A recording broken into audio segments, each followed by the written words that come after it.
नमस्कार, सत श्री अकाल, वंदे मातरम। दोस्तों, सत्य की बात में आज वो खुलासे मैं करने वाला हूं जो आपको चौंका भी देंगे, आपको हैरान भी कर देंगे और आपको परेशान भी कर देंगे। खुलासा एक शादी का जो अब सीधे जेल तक पहुंच सकती। एक ऐसा दावा जो मोनालिसा फरहान मामले की पूरी दिशा को ही बदल सकता है। और इन सबसे दूर गुजरात में खेल खेला जा रहा है लव जहाद का। एक ऐसा खेल जो कि गुजरात की कचहरी के अंदर बैठ के ही खेला जा रहा है। दोस्तों, मोनालिसा फरहान के मामले में एक ऐसा ट्विस्ट आया है कि अगर ये सच निकला तो फरहान का पॉस्को एक्ट के तहत सीधी गिरफ्तारी होना तय है। लेकिन ये तो बस शुरुआत है। आगे हम आपको बताएंगे कि कैसे एक अब पासपोर्ट पर सवाल उठ रहे हैं, कैसे नाबालिग वर्सेस बालिग होने के आरोप प्रत्यारोप लगाए जा रहे हैं और कैसे गुजरात के अंदर चल रहा लव जहाद का एक बड़ा नेटवर्क सब कुछ जोड़ता हुआ नजर आ रहा है। पर इससे पहले दोस्तों, आपसे गुजारिश कि इस चैनल को आप सब्सक्राइब करें, इस वीडियो को लाइक और शेयर भी जरूर करें।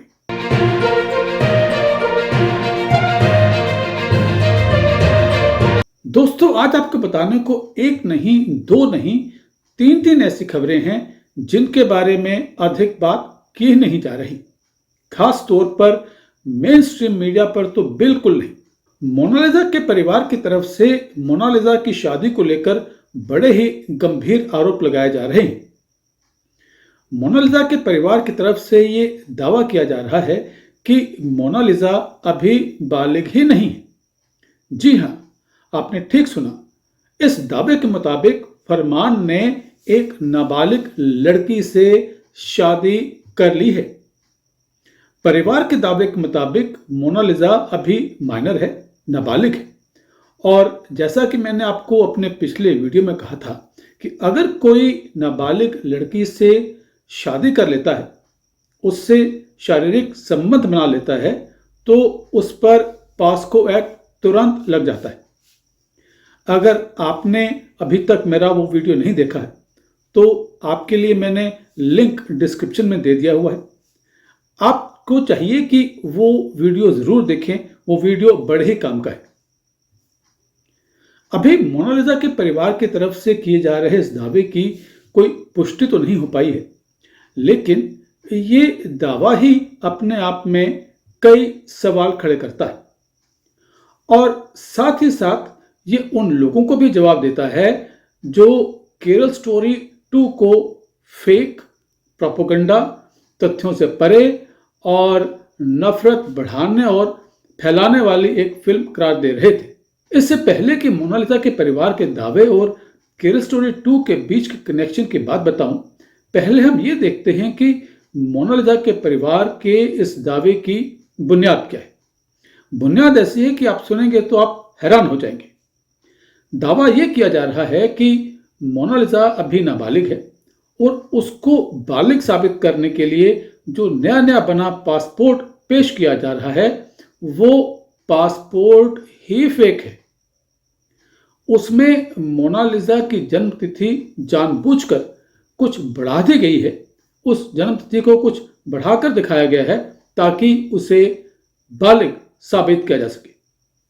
अब अगर ये सच है तो मिस्टर फरहान अब लंबे नपने वाले हैं और जिन्होंने केरल स्टोरी 2 देखी है वो तुरंत इस बात से रिलेट कर लेंगे कि ये क्या कहा जा रहा है, क्योंकि उस फिल्म में भी हूबहू इसी चीज को दिखाया गया था कि कैसे एक नाबालिग लड़की की एक मुसलमान लड़के से शादी करवाने के लिए उसके जन्म तिथि के जो कागज हैं उनमें हेराफेरी की जाती है ताकि उस नाबालिग हिंदू लड़की की शादी एक मुसलमान लड़के से हो सके और उस शादी को कानूनन वैध बताया जा सके।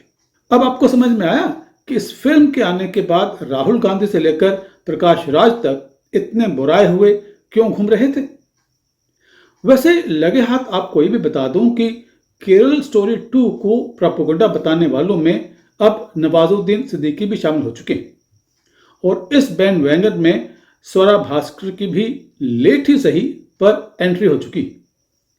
वैसे मुझे बड़ी हैरानी हो रही थी कि स्वरा ने अभी तक केरल स्टोरी 2 को लेकर के कोई बात क्यों नहीं की है।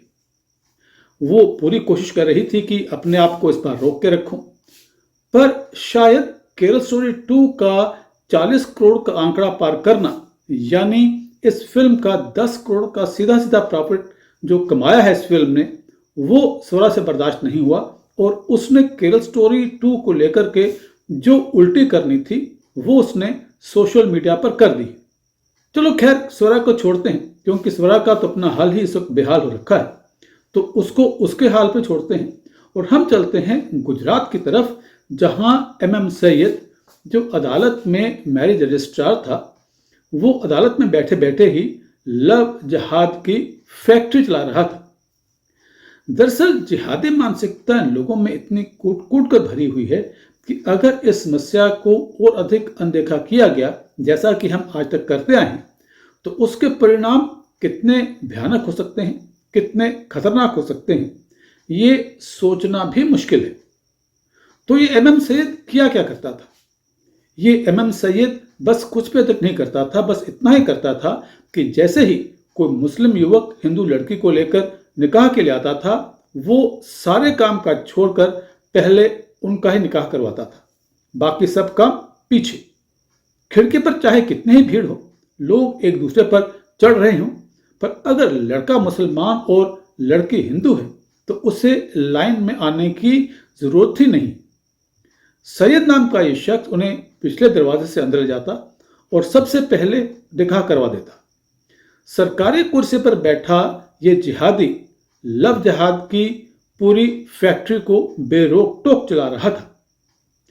दिसंबर 2025 से जनवरी 2026 के बीच, यानी सिर्फ 2 महीनों के बीच बीच ही 11 ऐसे संदिग्ध केस सामने आए हैं जिसमें लड़का जो है वो मुस्लिम है और लड़की हिंदू थी। और गौर करने वाली बात यह है कि अहमदाबाद के रजिस्ट्रार के यहाँ अहमदाबाद से ही नहीं बल्कि उत्तर प्रदेश, महाराष्ट्र और देश के दूर दूर से इलाकों से जुड़े इसी रजिस्ट्रार के पास आते थे, जिनमें कि लड़की जो थी वो हिंदू हुआ करती थी और लड़का जो था वो मुस्लिम हुआ करता था। आखिर क्यों? क्या देश भर के लव जिहादियों को पता था कि गुजरात के अहमदाबाद में उनका जिहादी भाई कानून की सारी धज्जियां उड़ाकर उनका रास्ता साफ करने के लिए तैयार बैठा है? तो ये सब कुछ ऐसे ही चलता रहता, पर इसके बुलंद हौसले ने ही इसके लिए बड़ी मुसीबत खड़ी कर दी।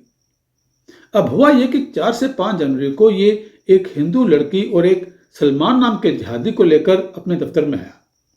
लड़की प्रेग्नेंट थी और इस कपल को कोई पहचान न ले, इसके लिए उसने इन दोनों को वकीलों वाले काले ड्रेस कोड उनको पहना दिए, ताकि जो कोई भी इनको देखे उसको ये लगे कि लड़का और लड़की कोई उनमें से ही वकील है।